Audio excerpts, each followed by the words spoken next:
Well, thank you. This great joy to speak with you today. I'm a big fan of your work, and I enjoyed the film. Yeah. So you look like you're in heaven there, Bernard. Look at that light behind you.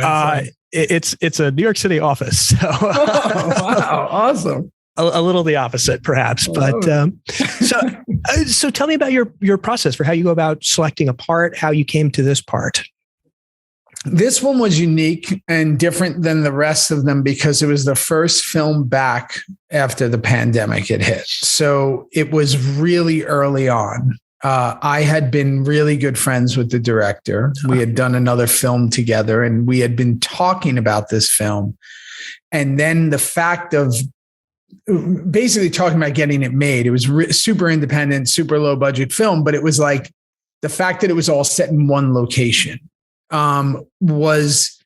We were able to do it because of the situation. So what appealed me to this film was like, I needed to see how films were going to be made from here on into the future. And this was just very early on, like a couple of months into the pandemic. And we went up to Canada, to Hamilton, outside of Toronto. And we went to this cornfield with just a few people. And this was kind of as close you can be to doing like a theater play ultimately, but outside. And that was so Emerson, the director, and the situation of really seeing after 20 whatever years of doing this was like, how is this going to happen from here on out? Yeah. So those were the big appeals for me. So obviously in genre pieces, there's a tendency to cast folks based on things that you know the actors from. So to draw in an audience, certainly you have a relationship with viewers from Sons of Anarchy, as Juice, as Shades, and Luke Cage. So I'm curious, and I think the film sort of plays on that a little bit, especially in the way your character is introduced and the sort of smirks that you could pick up on your character. I was curious if that informs your performance at all, how you approach that, if you're focused on what's on the page, if you're sort of aware of the more meta elements when you approach a part like this. Yeah, I mean, listen, it's all part of it, right? It's like people see you a certain way, right? You know, and there's nothing you can do. That's a great thing. You know, without Sons of Anarchy, I'm not sitting here talking to you. So you have elements of all your characters in you in a way, right?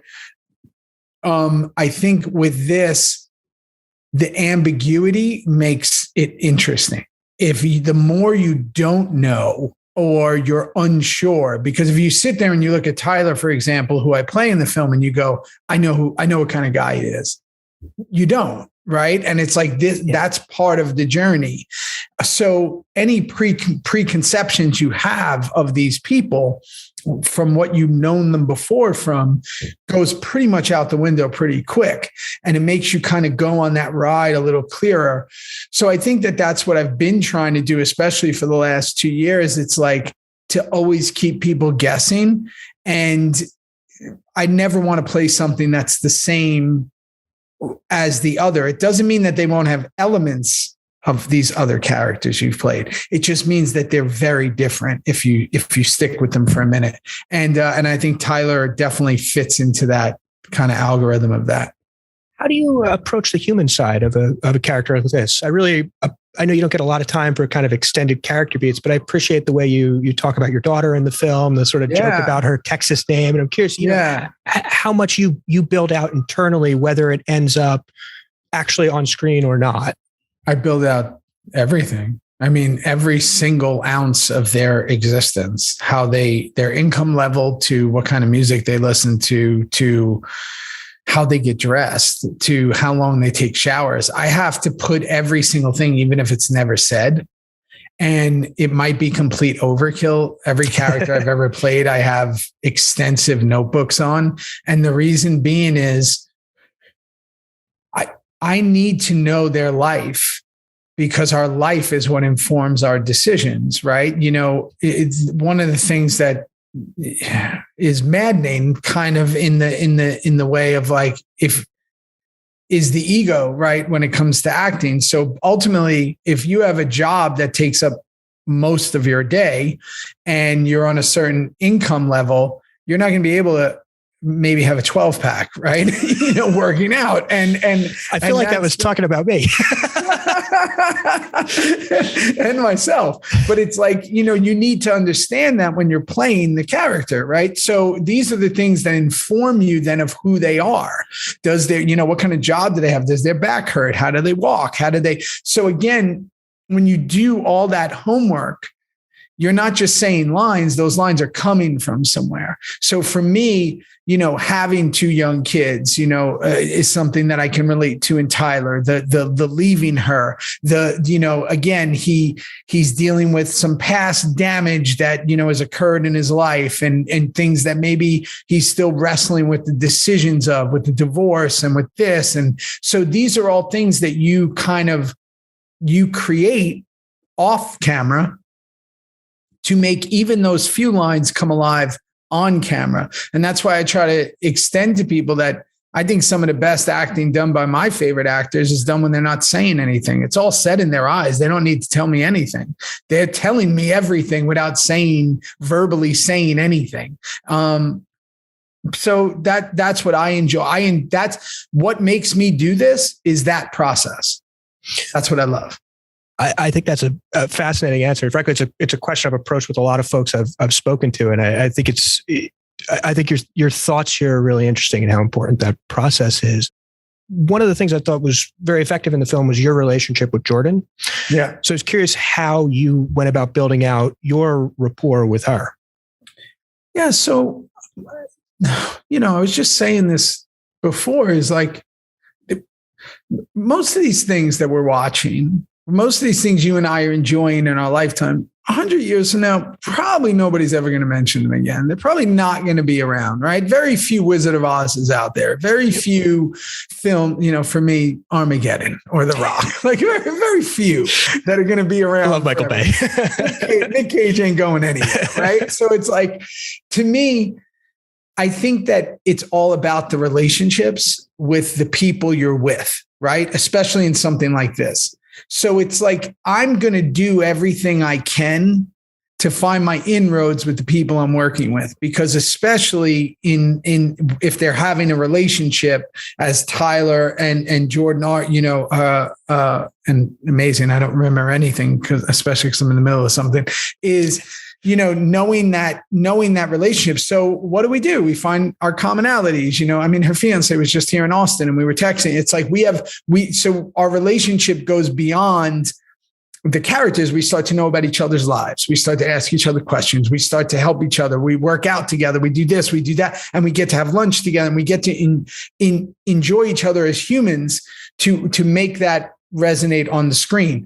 So that can go both ways, right? I've been with actors where we've been adversarial on a film and the actor prefers not to speak with me. Sure. Right. Whatever makes it work for that other person. For me, it's all about the collaboration. It's all about the person. It's all about the people I'm working with. And I just think it's a really important thing, especially, in a business that has tried to make it a solo sport. It's not. It's a team sport in every way. And I think that the more that the team is activated, the better the project. Do you find yourself drawn more to sort of big tentpole sort of productions, or to these smaller, more intimate pieces? Obviously, you see, you've Army of the Dead on one hand or Emily the Criminal on the other. It kind of spans a whole range here. It doesn't, to me, it's if there's 3 cameras or 50 cameras or 1 camera, it's just about the character. Like, I don't treat them any different. The food is better, the food is better and the accommodations are better, but like, it doesn't impact me at all. Like, we were just having this conversation yesterday where, unfortunately, it's like, you think, when it comes to like, is it monetary? Is it money? Like, especially someone like me who's been like a bounty hunter their whole career, where it's like, I got to feed my family. I got to eat. I got to take whatever it is. When it comes to whether it be a $200 million film or a $200,000 film or a $2,000 film, it's always going to be about those lines on the page for me. And it's like, how do I make those resonate with the person who's given me their time to watch it? How do I not do them a disservice? So I'm always thinking about the person who's working all day, who has paid for whatever the streamer or the movie on demand or whatever, and is going to sit down and give me their time, because we have so little of it, that they're going to give that to me. So I have to give them everything. And that's why it doesn't matter what I'm doing. That's why I don't really take offense if it doesn't work or if it does, because I'm going to do everything I can. And then it's out there, it's gone. It's whatever they want to do with it. I gather we're coming to the end of our time, but I did want to ask, do you have any, particular genre movies that you feel inspired by, that that fire you up as we're looking at a genre film here?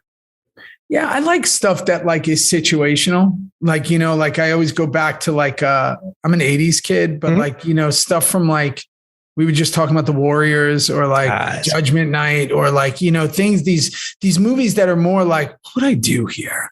What would I do in this situation? And or The Game with Michael Douglas. What would I do here?